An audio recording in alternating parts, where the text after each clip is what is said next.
गुजरात के सूरत में right to education अंतर्गत पढ़ने वाले छात्रों से भी फीस मांगी जा रही होने के आरोप खुद अभिभावक ने लगाए हैं।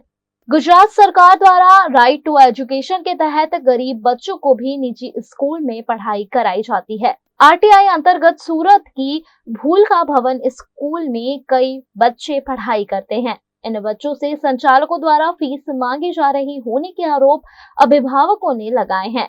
फीस नहीं भरने पर 2 दिनों में एलसी ले जाने तक की धमकी अभिभावकों को दी गई है। ऐसे में राइट टू एजुकेशन अंतर्गत गरीब बच्चों को निःशुल्क शिक्षा की सरकार की योजना पर कई सारे सवाल उठ रहे हैं।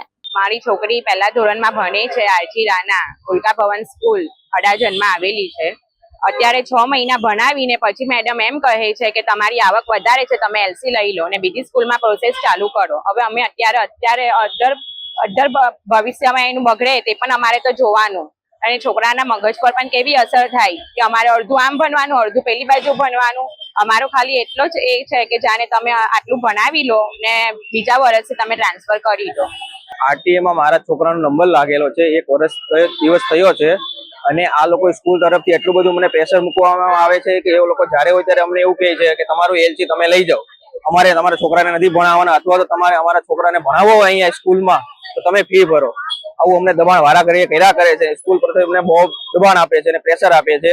વિવાન નિકુંજભાઈ ઉનાગર વિદ્યાર્થીનું નામ છે। બહુ તકલીફ પડે છે અને એ લોકો સ્કૂલ તરફથી કોઈ સુવિધા આપતા નથી અને છોકરાને લેવા મૂકવા માટે વાલીને પોતાને આવવાનું રહેશે। રિક્ષામાં તમે મોકલશો તો ચાલશે નહીં અને અમારા જે છોકરા છે ત્યાં બીજા છોકરાઓ છે તો આ છોકરા સાથે અમારા છોકરાઓને બેસવા પણ નથી દેતા અને જ્યારે લંચ પડે છે ત્યારે અમારા છોકરાને સાઈડમાં રહેવાનું અને પછી જમવાનું, આવો બધો પણ ભેદભાવ રાખે છે સ્કૂલમાં। તો હું બધાને એવું કહેવા માંગુ છું કે આરટીઓમાં જે કોઈ વાલીઓ એડમિશન લેવા માંગતા હોય તો ભૂલકા ભવનમાં જશો નહીં, બહુ જ હેરાન પરેશાન થઈ જશો। અમે બહુ હેરાન છીએ અત્યારે।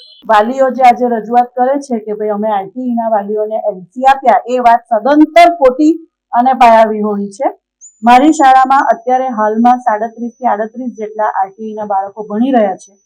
તેમાંથી સરકારના કહેવા મુજબ અમે 11 ફાઇલો રજૂ કરેલી ડીઈ ઓફિસમાં કે જે વાલીઓના ડોક્યુમેન્ટ એમણે બતાવ્યા એના કરતા ખોટા હતા।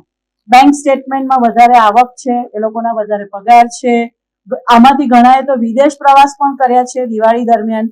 એવી ફાઇલો અમે રજૂ કરી છે અને ઓન પેપર ડોક્યુમેન્ટ રજૂ કર્યા છે, જેના આધારે ડીઈ ઓફિસમાં શુક્રવારે અમારી સુનાવણી હતી અને તેમાં ડીઈઓ સાહેબે પોતે વાલીઓને જે કહેવાનું હતું કાગળિયા જોઈને એ જણાવ્યું છે। એટલે અમે કોઈ વાલીને હજુ સુધી એલસી આપ્યું નથી। ક્લાસમાં બધાની સાથે ભણે છે, બધાની સાથે રમે છે, રમતના પીરિયડમાં ડ્રોઈંગ હોય તો પણ એ લોકો જેમ છે તેમ જ બધું ચાલે છે, કોઈ સાથે કશું જ થતું નથી। પણ આ વાલીઓને વારંવાર આ રીતે સ્કૂલને પેપરના પાને કે મીડિયામાં ચગાવીને લાઇમલાઇટમાં રહેવું છે।